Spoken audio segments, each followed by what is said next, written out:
काही मिनिटातच आपण तिथून परतला, आपण नाराज आहात अशा प्रकारे, म्हणजे प्रशासकीय बैठक घेतली नाही किंवा वाशिम फिरून पण बघितलं नाही अशा प्रकारची टीका केली जाते आपल्याला. असं झालं नाही. मी झेंडावंदन करून आलो. मी कोल्हापूरला काही बैठका लावलेल्या होत्या म्हणून मी लवकर आलो. आणि मी यापूर्वी तुम्हाला सांगितलेलं आहे माझ्या ज्या भावना आहेत मी अजितदादा पवारांना कळवलेलं आहे म्हणून.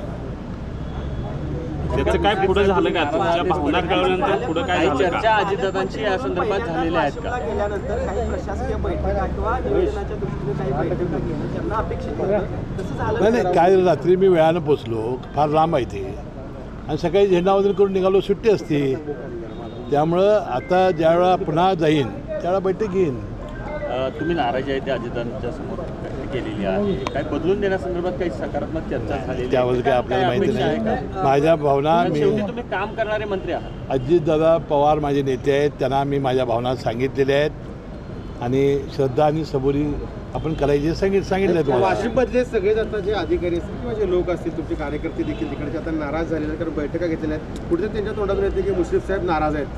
हे नाराज सवाल नाही हो, माझ्या भावना मी व्यक्त केल्या सांगितलं तुम्हाला. पण ज्या पद्धतीनं विशेषतः कोकणामध्ये पालकमंत्री रायगडमध्ये शिंदे गटाला ती जागा देणं पालकमंत्रीपदाची आणि कोल्हापूरची किंवा कुठली तरी शिंदे गटाची जागा ती राष्ट्रवादीला द्यावी अशा पद्धतीच्या देखील चर्चा सुरू झाल्या. अजिबात तसं काही कुठलं मला माहिती नाही. मी आता उद्या मुंबईला जाणार आहे.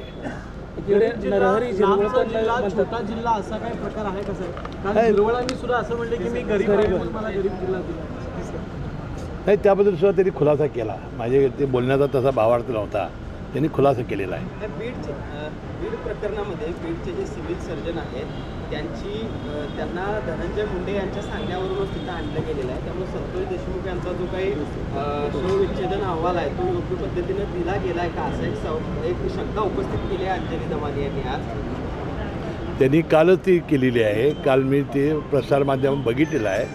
मला वाटतं योग्य ती खबरदारी शासन घेईल. आणि मला वाटतं एवढं आता काल चंद्रकांत दादाने सांगलीमध्ये एक चांगली मुलाखत दिलेली आहे. त्याच्यावर मोका आपण लावलेला आहे.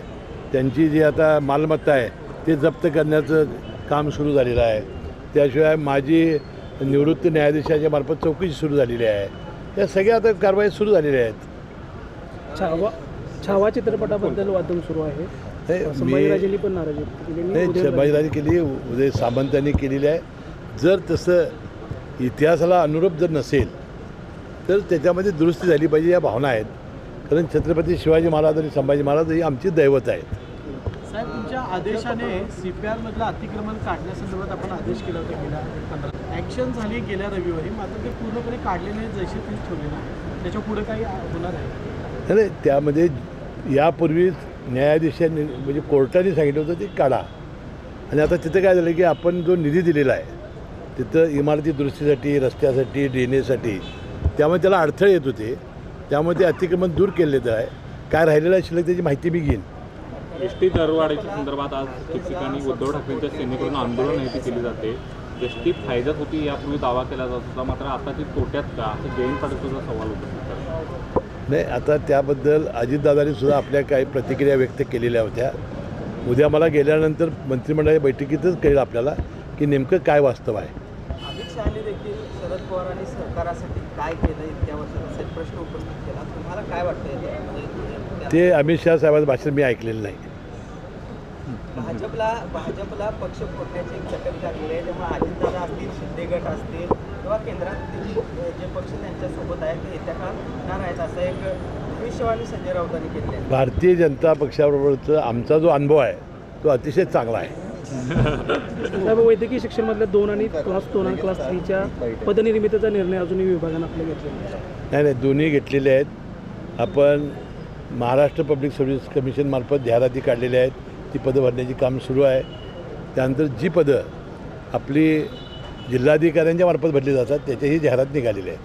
कोल्हापूर हद्दवाढीच्या संदर्भाने स्थानिक स्वराज्य संस्थांच्या अगोदर होणारा चर्चा आहे, नेहमी काय प्रशासन सराव चला नाही, माझं मत पहिल्यापासूनचं कोल्हापूर शहराच्या जवळची जी गावं आहे ती हद्दवाढीमध्ये घ्यावीत अशी पहिल्यापासूनची आमची मागणी आहे.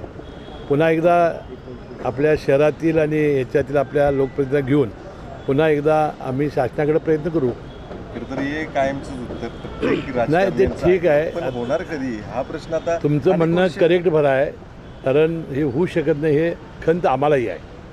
परंतु त्यामध्ये करायचं काय की आता लोकप्रतिनिधी आडवे येतात. आता मी अशी हातवाढ करणार म्हटलं की लगेच मोर्चे काढतात, हे सगळं होतंय. त्याला इच्छाशक्ती खंबीर पाहिजे. अजित पवार तुमचे नेते आहेत. अजित पवारांनी इथंच भाषण केलं होतं आणि त्यांनी सांगितलं होतं की काही कडक निर्णय घ्यावे लागतील आणि मी माझ्या नेत्यांना सांगेल. आता हद्दवाढीचा निर्णय हा एकनाथ शिंदेसाहेब नगरविकास मंत्री आहेत, त्यांच्याकडे आहे. पुन्हा एकदा मी इथले आमदार राजेश क्षीरसागर साहेब हे आम्ही पुन्हा एकदा भेटून त्याला हा निर्णय आपण लवकरात लवकर करायला लावू.